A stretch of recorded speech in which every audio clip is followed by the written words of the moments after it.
I spent most of my career in education in technology. But I'm here today to offer an alternative to just technology, because technology comes from ingenuity. And without the ingenuity, we don't get technology. Now, don't get me wrong, I am a science technology advocate. But in order to have that, you have to have investigative talent. So let me introduce you a minute to my family. They're also science advocates. This is Dr. Aaron Enton. He's a biomedical engineer, and he has his own company called Insight Optics. And he designed a device to prevent blindness for diabetes patients. This is my second son. His name is Garrett. He is a postdoc at the National Institute of Health, and he has a PhD in molecular pharmacology, designing new treatments for individual patients. This then is my husband, Jay Enton, and he also is a scientist. He spent most of his career with me at a diagnostic company, but he spent 13 years doing cancer research at the University of Miami and loved it because it comes from the research. And this is my daughter, Lauren. She is also in science. What brings me here today is my daughter, Lauren, because she was accepted here at St. Thomas Aquinas, and she really wanted to come here, but she was a science competitor. She had been doing science fair since 6th grade and wanted to continue.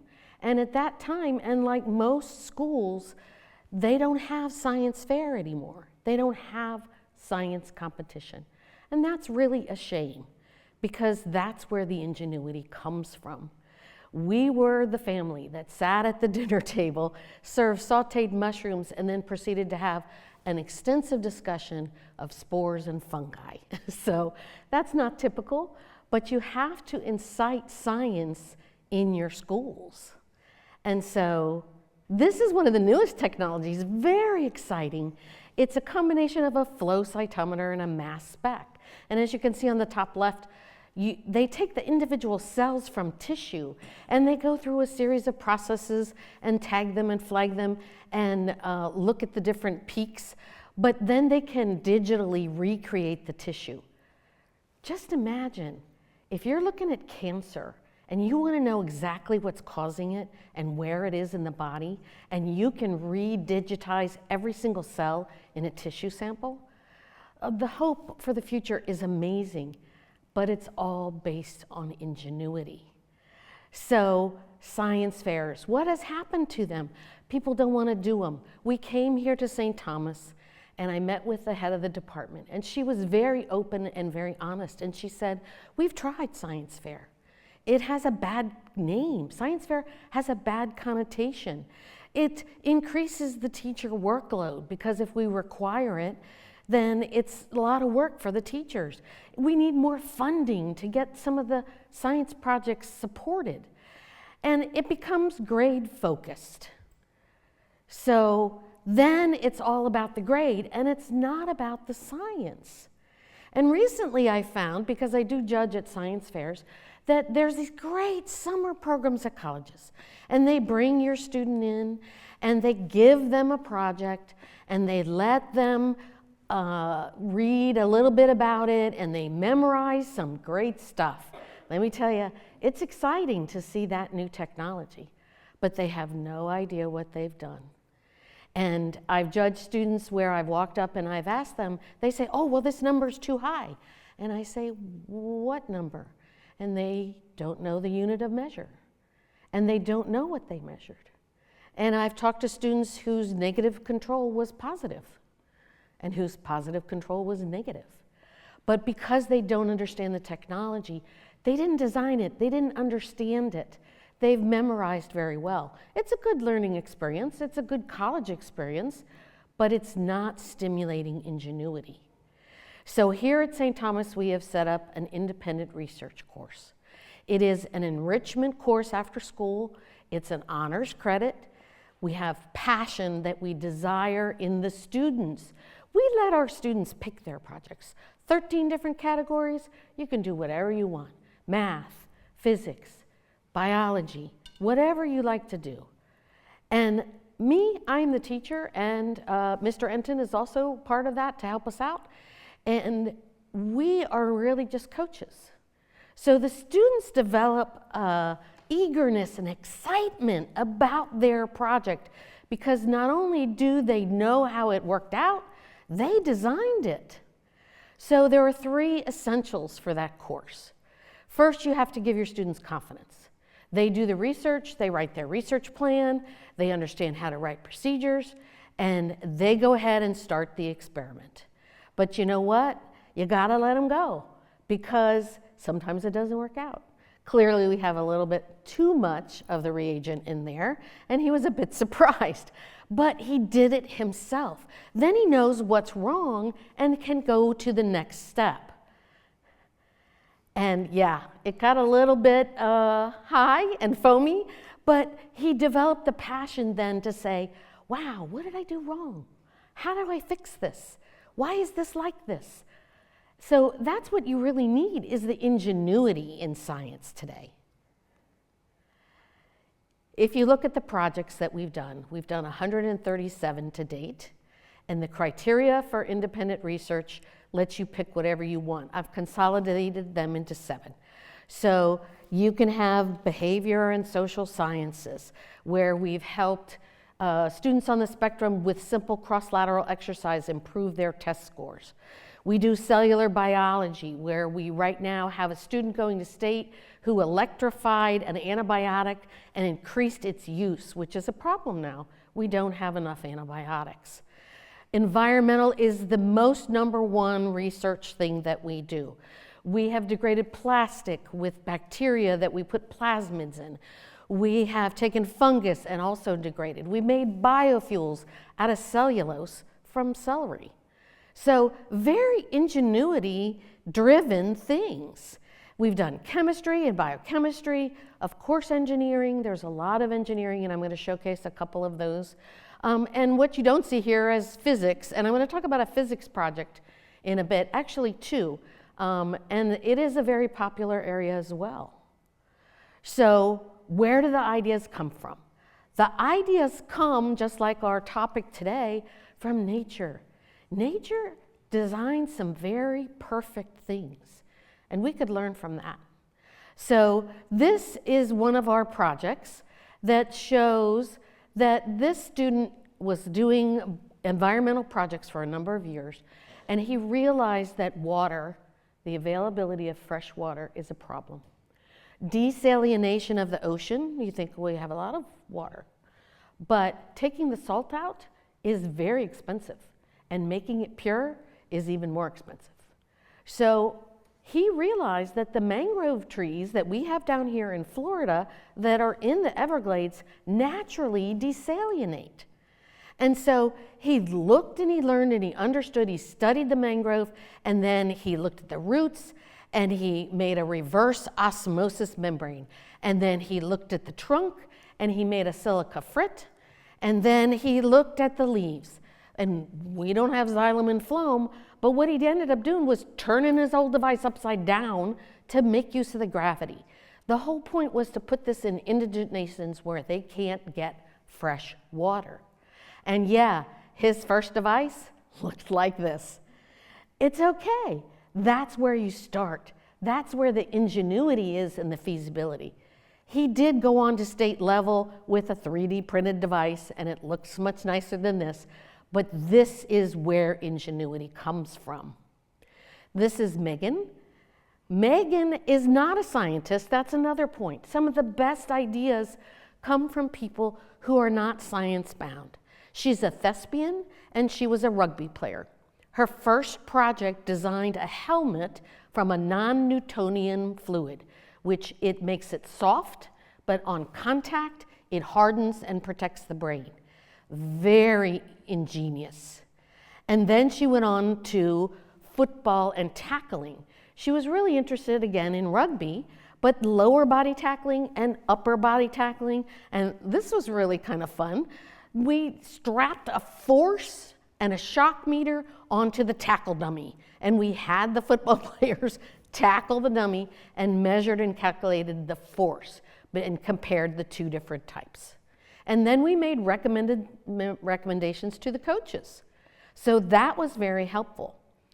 People ask me, what's the strangest thing you've ever done? Because we don't have a lot of technology. We don't have that university technology and instruments and mass specs and all of that. The craziest thing we did was with Megan. Megan wanted to, the school was looking at new helmets. We compared 3 helmets and we wanted to compare for shock and force. But you can't ask football players to run into a wall. Doesn't work so well. So we actually dropped helmets from the parking deck and measured the force and shock and impact of those and helped our school pick out their next design that is safer then for the football players. This highlights also how ideas come from anywhere. I had a volleyball player, his name was Chad. Chad was interested in the force and the contact and the arc of serving. And so he came into my class, not necessarily a scientist, and he said, I want to do something with rockets. So he looked at volleyball arc and serving, and then he designed a rocket launcher that went all the way up into state level competition. He got a summer program with NASA. He got a scholarship to University of Michigan with NASA from that. He saved 30% fuel costs, which is a big cost on our rockets that we launch. And now we did a survey of our students, and he said, my science fair project gave me the confidence to be in the space industry. And he's now working on satellites. So he's very excited about what he did. And so if you look overall at our students, we have about 28% of the projects. We had about 137. 28 of them were not placed. And then if you can see on the left, all of those other projects have placed. That adds up to about 72% of our projects that have placed. And that's just placement. That doesn't include special awards, laptops that are given, and other awards. But again, it's not about the awards. We surveyed all of our students. We had about a 50% response, people that are out in the working field now, and they said, you let us do what we had passion for.